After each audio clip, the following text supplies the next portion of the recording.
So what was curious, you'd asked me about what had made Dr. Patel push forward.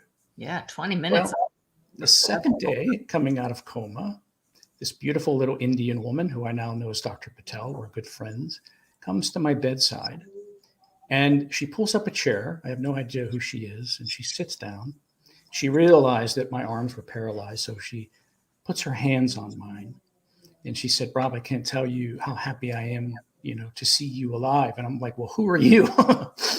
And she said, I was the one working on you that night. I was the one that didn't give up. And as she talked to me, all of a sudden, she began to get very personal. She started to cry.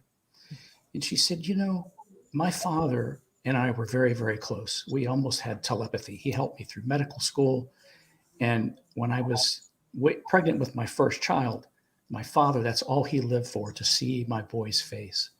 And she said 6 months before he was born, my father had an aneurysm and died. And she said, I've been so bitter. I'm a Hindu. I've been deeply spiritual my whole life. And she said, I became just angry about the whole thing and never heard from my dad. And he didn't get to experience that.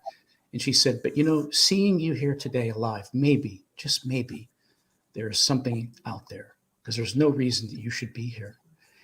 And, in that moment, the puzzle unscrambled and it all came together.